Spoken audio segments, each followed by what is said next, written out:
ব্যাস ব্যাস, যথেষ্ট, এতেই হবে। না স্যার, এতে হতে পারে না। ওকে ওর ভালোটা নিজেকেই বুঝতে হবে।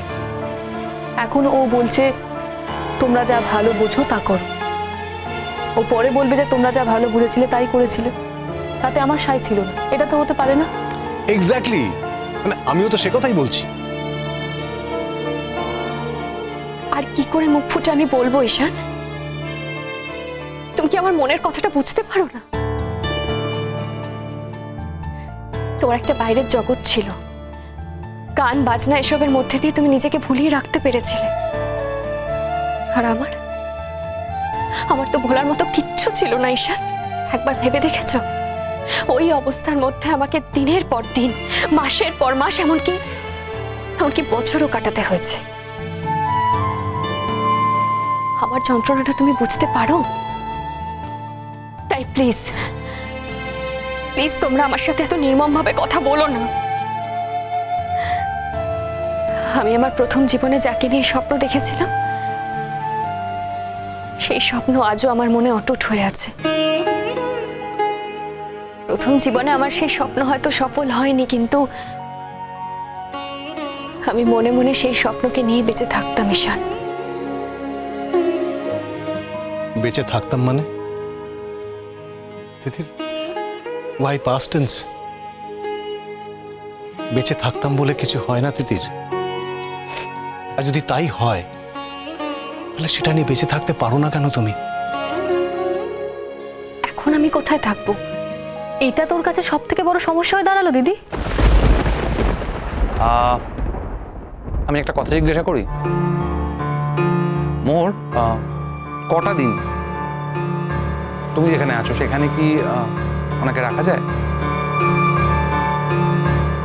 যদি আমার মা এখানে থাকতেন তাহলে আমি ওনাকে এখানে থাকারই প্রস্তাব দিতাম, কিন্তু এই মুহূর্তে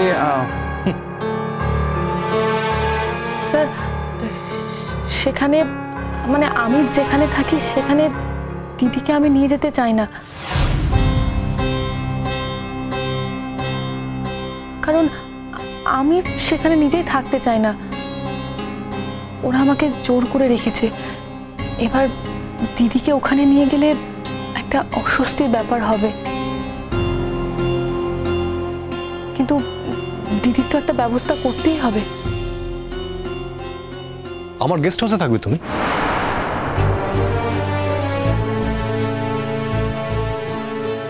আমার সঙ্গে থাকতে বলিনি, মানে আমার গেস্ট হাউসে অনেক অন্য রুম তো আছে, তুমি অন্য কোনো রুমে থাকবে আলাদা।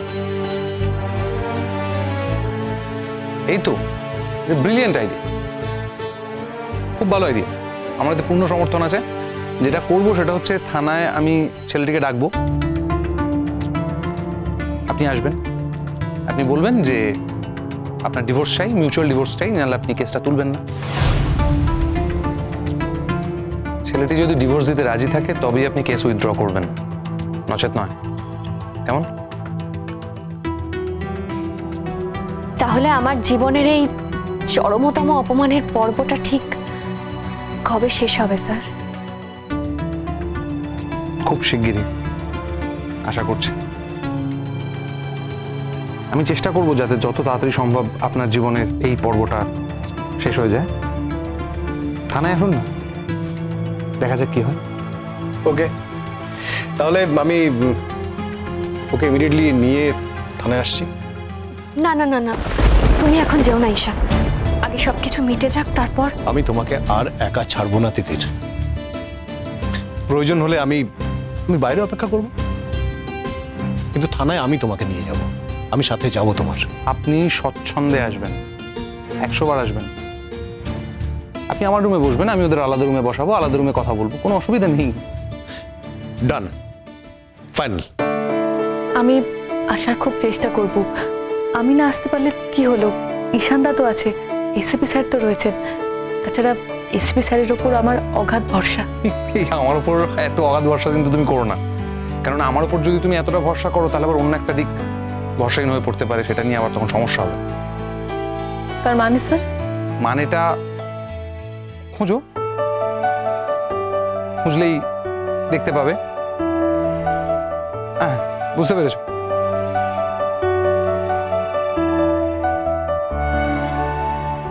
এটা আসলে কিছুই না, আমাদের একটা নিজস্ব ব্যাপার আছে, সেই ব্যাপারে কথা বলছি আর কি। আচ্ছা, তো কটা নাগাদ গেলে সুবিধা হবে আপনার? আমি সেটা ফোনে জানাই, কেননা আমি আগে একবার অ্যাকিউজডের সাথে কথা বলি, কেননা আমি ওকে একটা টাইম দিলাম, ও ইচ্ছা করে বললো সেই টাইমটা ওর হবে না, তার থেকে ওর টাইমটা আগে নিই, সেই টাইমটা আপনাদের ফোনে জানে, সেই টাইমে আপনারা আসুন, বেটার। ওকে, ফাইন, তাহলে আমরা আসি। স্যার, আপনাকে থ্যাংক ইউ বলে ছোট করব না। আপনার সঙ্গে আমার থ্যাঙ্কস জানানোর সম্পর্ক নয়। ভাগ্যিস, এরপর যদি তোমার থ্যাঙ্কস সময় নিতে হতো তাহলে আমি মুশকিলে পড়ে যেতাম। আপনারা কিন্তু খুব বেশি দেরি করবেন না, হ্যাঁ? যত তাড়াতাড়ি সম্ভব সেটেল করে নিন, একদম দেরি করবেন না, এটা আমার সাজেশন। ডিভোর্সটা হয়ে গেলেই আমরা তার পরদিনই সেটেল করে নেবো, মানে আমাদের রেজিস্ট্রেশনের নোটিশটা তো দেয়াই থাকবে আগে থেকে। তার আগে আমরা সোশ্যালি বিয়েটা করে 1 মাসের মধ্যে রেজিস্ট্রেশনে নেবো। আজ বহুদিন পরে, বহু বছর পরে আমি দিদির জন্য একটু শান্তি পাচ্ছি, আর সেই শান্তিটা তুমি আমায় দিলে ঈশানদা। আর বাবা মাকে কি বলবো মোহর? শোন, মাকে যা বলার আমি বলবো, তুই ভাব বাবাকে কি বলবি। কিন্তু মোহর, বাবা জানতে পারলে? কি বাবা জানতে পারলে কি? কি জানবি তুই বাবাকে? বাবা কি তোকে আশ্রয় দিয়েছে? ওই বাড়ি থেকে অত্যাচারিত হওয়ার পর তুই বাবার কাছে গেলি, তখন বাবা কি করলো? বাবা সুটকেস গুছিয়ে তোকে ওই বাড়িতেই আবার দিয়ে গেছে, ওদের কাছে মাথা নিচু করে। এখন তুই বাবাকে কি জানাবি? আচ্ছা ঠিক আছে, বাবাকে জানালে জানাবি, তোর বিয়েতে যদি বাবা আসতে চায় তাহলে না হয় আসবে। আমি সবাইকে নিয়ে অনুষ্ঠানটা করতে চাই। ওনারা যদি আসতে চান, ভেরি গুড, দে আর ওয়েলকাম। স্যার, আমরা তাহলে আসি এখন। আসি, থ্যাংক ইউ সো মাচ। আসুন। চলো। স্যার, আমি আসছি।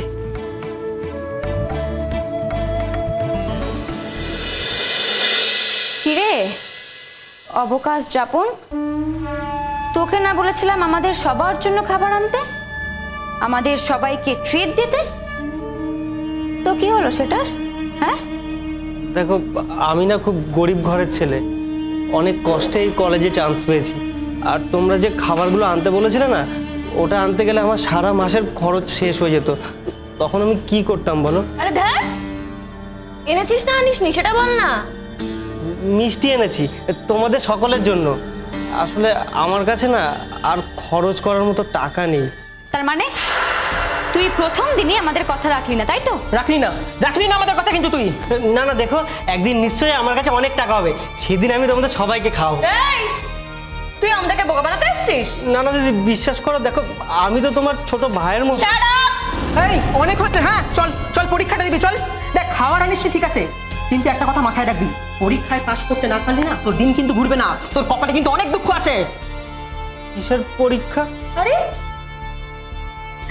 আগে বলি, তারপর তো জানতে পারবি কি পরীক্ষা। শোন, তুই ভালো পরীক্ষা দিয়ে ভালো রেজাল্ট করে এই কলেজে চলে এলি, তার মানে তো এটা নয় তুই কলেজে পড়ার যোগ্য। যখন তুই আমাদের পরীক্ষায় পাশ করবি, তখনই তো তুই কলেজে পড়ার যোগ্যতা অর্জন করবি, বুঝেছিস? আমি গ্রামের ছেলে, আমি কোনোদিন স্বপ্নেও ভাবিনি এত বড় কলেজে আমি চান্স পাবো। কিন্তু আমার অনেক দিনের স্বপ্ন আমি এই কলেজে পড়বো, তাই অনেক কষ্ট করে আমি এই কলেজে চান্স পেয়েছি। তোমরা প্লিজ আমায় একটু হেল্প করো, যাতে এই কলেজে আমি ভালোভাবে পড়াশোনা করে ভালো রেজাল্ট করে বেরোতে পারি। ধ্যাত্তেরি, অনেকক্ষণ ধরে হেরে যাচ্ছিস তুই। হ্যাঁ, অনেকক্ষণ ধরে হেজেই যাচ্ছিস, আর আমরা জাস্ট সহ্য করছি। বলছি, আজ তো তোর পরীক্ষা, মানে তোর পরীক্ষা তোকে নিজেকেই দিতে হবে, তো তার আগে এসব হেল্প টেল্প এসব কি বলতে চাইছিস? মানে আমরা তোকে ঠিক কিভাবে হেল্প করব? মানে তুই কি বলতে চাইছিস আমরা তোর পরীক্ষায় তোকে টুকলি সাপ্লাই করব, এটা বলতে চাইছিস? না না, আমি সেটা বলতে চাইনি। তাহলে কি বলতে চাইছিস তুই? ঠিক আছে, তোমরা কি জিজ্ঞাসা করবে করো। এরোপ্লেন দেখেছিস? হ্যাঁ, যা জিজ্ঞেস করছি তার উত্তর দে। এরোপ্লেন দেখেছিস? এরোপ্লেন না দেখার কি আছে, আকাশে ওড়ে। ওরে, তাই না?